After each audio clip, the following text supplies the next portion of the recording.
You're listening to KSG Podcast. This is a short, crisp, concise, exam oriented, edited editorial for civil services aspirants. In this podcast, we are going to talk about Nobel Prize in Literature bearing witness to women's experience. Source for the content is the Indian Express. The Nobel Prize for Literature 2022 has gone to French author Annie Ernaux for, according to the Swedish Academy, the courage and clinical acuity with which she uncovers the roots, estrangements, and collective restraints of personal memory.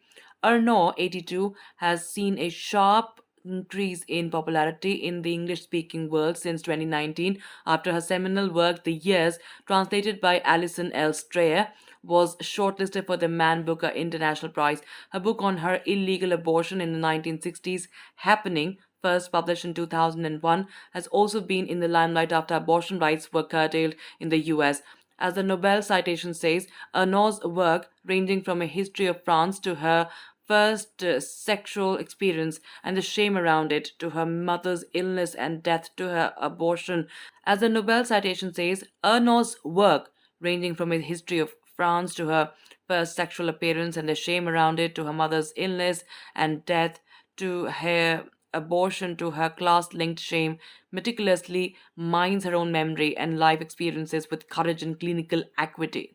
Her treatment of her memories is unsparing but unembellished. She travels back to the moment she is writing about as completely as possible without giving herself the benefit and wisdom of hindsight, putting on paper the raw vulnerability of the moment. As anchors, she uses songs, slogans, meals from the time she's writing about, which many say blurs the line between fiction and autobiography. Honore Duchesne was born in Lillebonne, Normandy in 1940. Her parents moved to Evtort a few years later, where they ran a grocery and cafe. Her mother believed in the transformative power of education, sending her to a school with better off children. It was here that young Annie first experienced shame of her working class background. In an interview to The Guardian in 2019, she had said that it is terrible to play yourself down, but it is this experience of limitation, the unwritten rule not to venture above your station in life, that dominated the milieu in which she grew up. Later, she worked as an au pair, a school teacher, and as a teacher at Center for Distance Education. She retired in 2000, devoting herself fully to her writing. Her books have explored how shame is built into the female consciousness and how women censor and judge themselves even in personal spaces, such as a diary.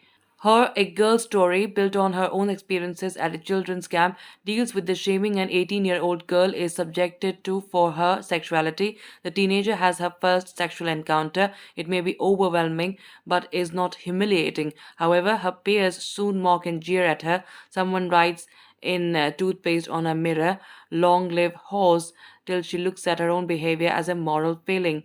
Happening, based on her abortion, describes the blood and mess commonplace for women, but always labeled shocking when such experiences are written about.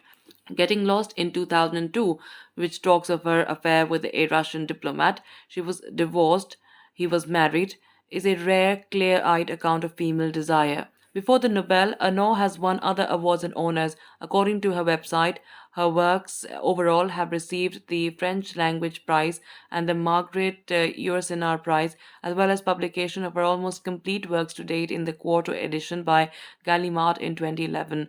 Arnaud is the first woman writer to be published in this series in her lifetime. In 2014, she was awarded an honorary doctorate by University of KSG Pontoise. That's it for this explainer. Thank you so much for watching. To join KSG in her courses and to crack the ICE exam, visit ksgindia.com. You can also get a PDF of this podcast on ksgindia.com. Thanks for listening.